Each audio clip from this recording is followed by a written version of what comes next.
8. Because I'm an alcoholic. This drinker finally found the answer to her nagging question, why? I suppose I always wondered who I was. As a child, isolated in the country, I made up stories, inventing myself along with imaginary companions to play with. Later, when we moved to a large city and I was surrounded by kids, I felt separate, like an outcast. And although I learned to go along with the cultural norm as I grew up, still, underneath, I felt different. Alcohol helped. At least I thought it helped, until I saw the oppressive 30-year shadow it cast on my life. I discovered it in college, and although at first I didn't drink often, didn't have the opportunity, whenever I started, I drank as long as there was any alcohol around. It was a reflex. I don't remember liking the taste, but I liked that it seemed to bring me to life and get me through a date or a party able to talk. It moved me outside of that hole I felt in myself and lowered the wall I created between me and any person or situation that made me uncomfortable. For 10 years through college and graduate school, interspersed with jobs, I drank periodically, so it was easy enough to think that I was a social drinker. Looking back, I see that alcohol helped me construct an image of myself as a sophisticated metropolitan woman, diminishing my feelings of being a backward country girl. I studied vintage wines and selected them with care to accompany the gourmet dishes I learned to make. I read about the correct drinks for various occasions. I learned to put just the tiniest whiff of dry vermouth into my martinis. Meanwhile, my tolerance for alcohol grew, so that while at first I got sick or passed out, as time went on I could hold larger quantities without any visible effects, until the next morning's hangover. Behind the facade, my real life seemed just out of reach. I wanted to consider myself grown up, but inside, I felt small and helpless, hardly there at all. I would look at my friends, delightful, interesting, good people, and try to define myself through them. If they saw something in me that made them want to be with me, I must have something to offer. But their love for me was not a substitute for loving myself. It didn't fill the emptiness. So I continued spinning fantasies, and now alcohol fueled my dreams. I would make great discoveries, win the Nobel Prize in medicine, and in literature as well.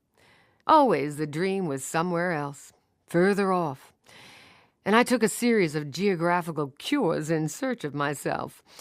I was offered a job in Paris and jumped at the chance. I packed my trunk, left my apartment to my boyfriend, and sailed off, thinking that at last I would find my real home, my real self.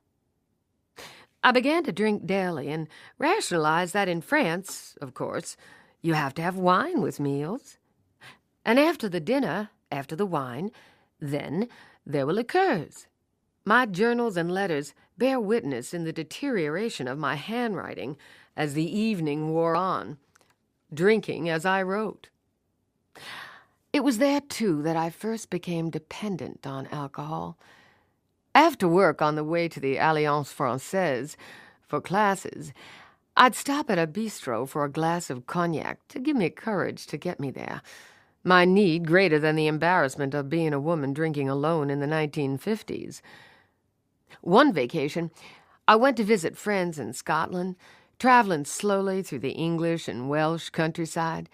The bottles of cognac and Benedictine I'd brought as gifts for them, I drank in little hotel rooms miles before I got there. As long as it lasted, I could stay out of the pubs. Europe hadn't proved to be the change that would repair my life, and I started west again. It was in Cambridge that I pronounced my first resolutions about cutting down. New Year's resolutions I recycled for 12 years while my drinking and my life kept getting worse. Alcohol had enslaved me. I was in bondage to it, although I kept assuring myself that drinking was a pleasure and a choice. Blackouts began, vacant places in my life when hours would disappear, lost to memory. The first time was after I'd given a dinner party. The next morning, I woke up without remembering that I'd told my guests good night and gone to bed myself. I searched the apartment for clues. The table was cluttered with dessert dishes and coffee cups. Bottles were empty, and the glasses, too. It was my custom to polish off any drinks that were left. My last memory was sometime during dinner. Did we ever finish? But there were the plates. I was terrified that I'd done something horrendous, until my friends called to tell me they'd enjoyed the evening. One time we sailed from Guadeloupe to a little island for a picnic, swam to shore from the ship. After lunch and quantities of wine, I was with a French ski instructor talking to a troop of small boys on their way home from school, trying to explain to those tropical islanders what snow was like. I remember them giggling. The next thing I knew, I was back at the camp, walking to the dining room. Apparently, after swimming back to the ship, sailing to the port, then taking a rickety bus across the island. I had no memory of what I had done during those hours between. The blackouts increased, and my terror increased with them. Telephone bills would inform me that I'd made late-night calls to distant places. I could tell from the numbers whom I called, but what had I said? Some mornings I woke up with a stranger who had brought me home from a party the night before. These things weighed heavily on me, but I couldn't stop the drinking that had caused them. That, too, gnawed away any remnants of self-respect I might have had. I was incapable of controlling my drinking and my life. I needed a drink to go any place, to the theater, a party, a date, and later to work. I would leave my apartment, lock the door, and start down the stairs, and then turn around and go back in for another drink to get me where I planned to go. I needed a drink to do anything, to ride, to cook, to clean the house, to paint the walls, to take a bath. When I passed out and fell into bed early, I woke up at 4 or 5 and had Irish coffee to start the day. I discovered that beer was better than orange juice to ease my hangover. Afraid my colleagues or students would smell my breath at work, I was careful to keep my distance. When I got up late and rushed off to the lab, fortified only with coffee, my hands shook so badly it was impossible to weigh out the milligrams of compounds needed for an experiment. When I went out to lunch with another alcoholic, we might never get back to work that day. Somehow, I still managed to keep my job and most of my friends, social drinkers who were urging me to cut down on the alcohol. That counsel only made me mad, but I was concerned myself. I asked the therapist I was seeing, sometimes with beer in hand, would I have to stop? His answer was that we had to find out why I drank. I'd already tried, but was never able to find out why until I learned the answer in AA. Because I'm an alcoholic. With my attempts to cut down, I stopped keeping alcohol around the house, drank up whatever was there, over and over deciding not to get more. Then on the way home after work or an evening out, I'd have to see if I could scrape together enough money for a bottle. There were liquor stores just about every block, and I rotated them so the salesman would know how much I drank. On Sundays, when the liquor stores were closed, I had to make do with beer or hard cider from the grocery. The horrors grew. Inner horrors. On the surface, it looked as though I was more or less keeping it together, but day by day, I was dying inside, filled with fears I couldn't name, but which shook me to the core. My worst fear was that I was an alcoholic.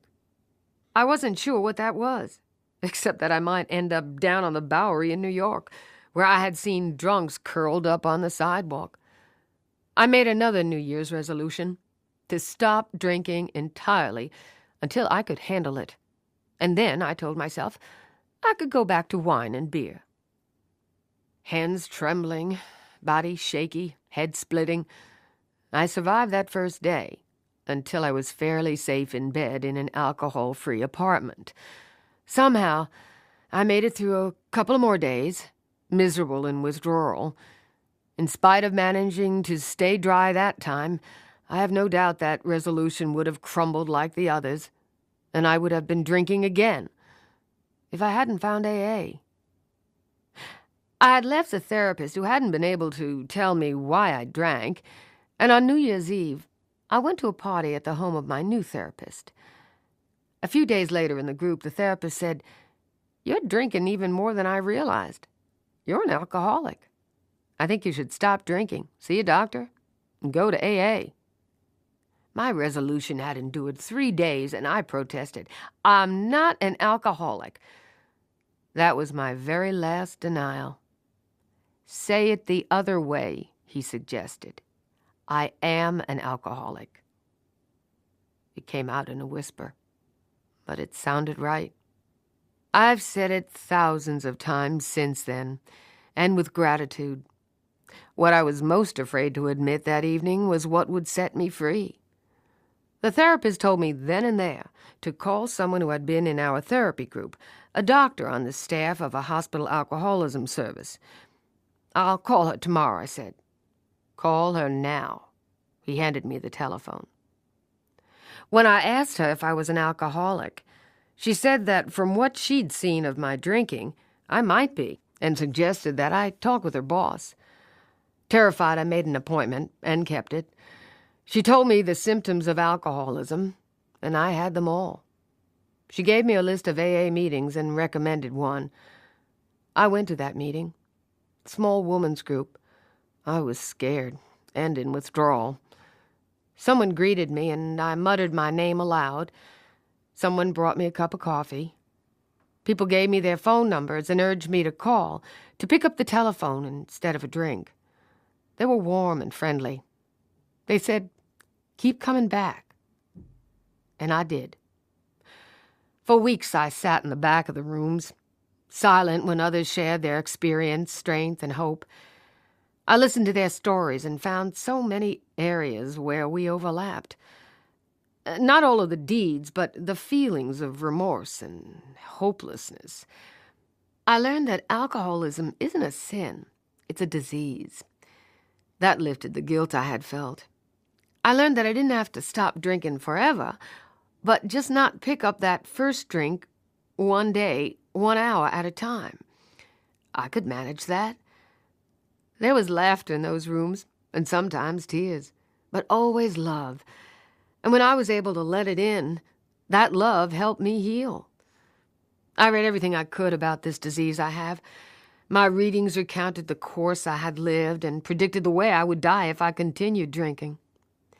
I had access to a good medical library, but after a while, I realized the genetics and chemistry of the disease were of no use to me as an alcoholic.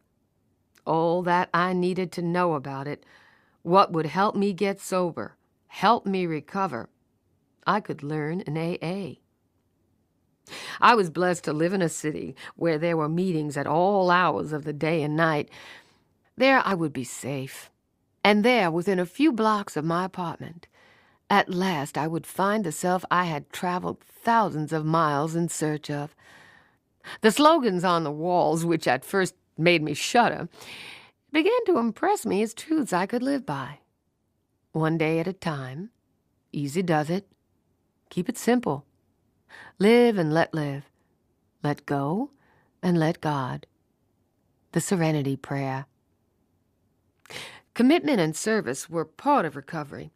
I was told that to keep it, we have to give it away. At first I made the coffee, and later volunteered at the intergroup office answering telephones on the evening shift. I went on 12-step calls, spoke at meetings, served as group officer. Ever so gradually I began to open. Just a crack at first, with my hand on the door ready to slam it shut in a moment of fear. But my fears subsided too. I found that I could be there, open to all kinds of people from this solid base that we shared. Then I began to go back out into the world, carrying that strength with me. I found that now I could do many things without a drink. Write, answer the telephone, eat out, go to parties, make love, get through the day and the evenings, sleep at night, and get up the next morning ready to begin another day.